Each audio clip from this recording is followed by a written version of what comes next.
galerinha, tudo bem com vocês? Bom, na aula de hoje vamos retomar o capítulo 5, o famoso Egito, tá? O Egito, né, ele vai ser cobrado no simulado de vocês. Por isso que eu estou retomando o capítulo para que nós possamos, né, dar uma revisada nos assuntos. O Egito, igual a Mesopotâmia, vocês já estudaram, são considerados o quê? Civilizações hidráulicas. Isso porque as duas civilizações possuem o quê? Rios importantes. No caso da Mesopotâmia, como vocês já estudaram, dois rios banham a civilização. O Rio Tigre e o Rio Eufrates. No caso do Egito, o Rio Nilo. Bom, a Mesopotâmia, gente, localizada na Ásia, e o Egito localizado no nordeste da África. Bom, essas duas civilizações, elas estão localizadas na região do Crescente Fértil, uma região fertilizada pela o quê? Pelas águas dos rios. Então, no nordeste da África, o Egito, e na Ásia, a Mesopotâmia. A Mesopotâmia, atual Iraque. Bom, vamos falar do Egito. O Egito, gente, antes de se tornar unificado, era organizado em duas regiões, né?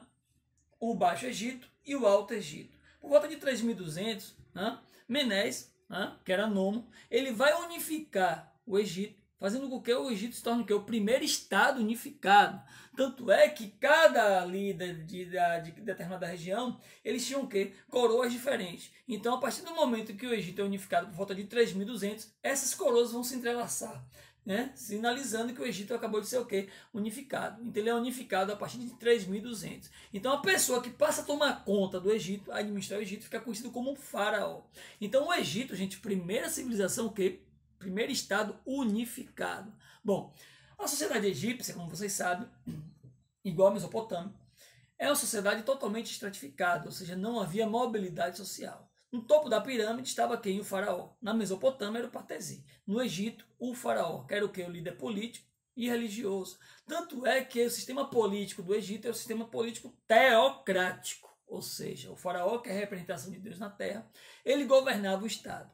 Abaixo do faraó vem um sacerdote, né, líder espiritual, os militares, os escribas, né, os camponeses, os escravos. Então, praticamente, a sociedade não tinha o quê? Mobilidade social.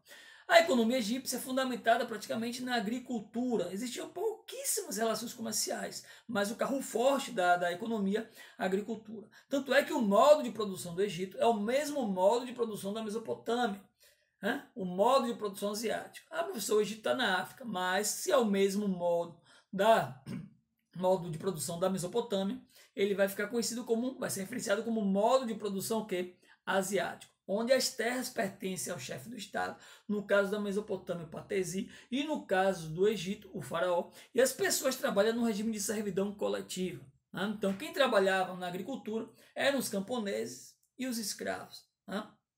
Engraçado, gente, que quando tinha enchentes dos rios, as pessoas eram retiradas do campo de trabalho, os camponeses e os escravos, e eram colocados nas obras públicas, principalmente nas construções das pirâmides, que serviam como túmulo, eu vou falar daqui a pouco. Quando o rio baixava, que deixava o solo fertilizado, as pessoas saíam das obras públicas e retornavam para onde?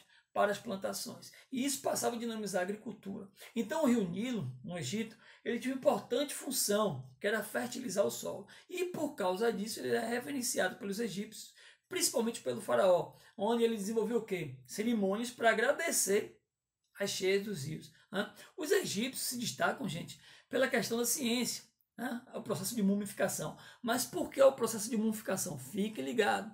Os egípcios, eles acreditavam na vida após a morte. Por isso que eles mumificavam os corpos, principalmente os faraós. Né? Os faraós tinham tanta certeza da vida após morte que eles construíram as pirâmides, né, para servir como túmulo, para guardar na pirâmide tudo que ele tinha de valor, né, realizado em vida.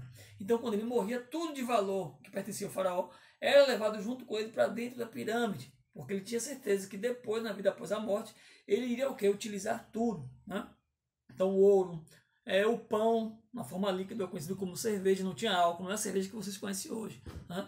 Levava o quê? Objetos pessoais, né? Móveis, né? Dentre outras coisas. Tanto é que quando acharam o túmulo de Tutankhamon por volta de 1920, encontraram praticamente todos os objetos pessoais, tudo organizado, né? Porque Tutankhamon, ele tinha certeza que ia viver após a morte. Uma outra coisa interessante, gente, são as construções, eu acabei de falar. Né? Os egípcios, eles trabalhavam na construção de diques para canalizar as águas dos rios, né? Principalmente o rio Nilo. Construíam o quê? As pirâmides para servir como túmulo, dentre outras edificações. principalmente o nilômetro, uma espécie de construção para medir o nível de cheia do rio Nilo. Interessante isso na antiguidade, muito, muito interessante. Né? Bom, igual a Mesopotâmia, sociedade estratificada, já falei para vocês, né? O modo de produção asiático, a economia fundamentada praticamente na agricultura, a escrita do Egito, diferente da Mesopotâmia. Na Mesopotâmia, a escrita cuneiforme, no Egito, hieroglifo. Interessante saber, gente, que a história do Egito só veio à tona durante o século XIX, quando um oficial do general francês, imperador na situação, Napoleão Bonaparte, por volta de 1804, ele passou a desenvolver um projeto expansionista. E um de seus projetos acabou invadindo a África, o nordeste da África. Então, um de seus oficiais, né, encontraram uma espécie de dicionário. O Egito sempre existiu, mas ninguém sabia sobre a história do Egito. Então, quando esse oficial militar, ele encontrou uma espécie de dicionário, a famosa Pedra de Roseta, ele passou a decifrar a história do Egito. Então, a história do Egito veio à tona no século XIX.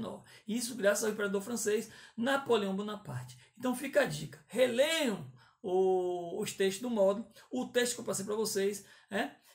Acompanhe os slides, refaça as questões, inclusive estou postando novas questões, né? E vocês concluam o módulo suplementar. Fica aqui a dica, boa avaliação para vocês.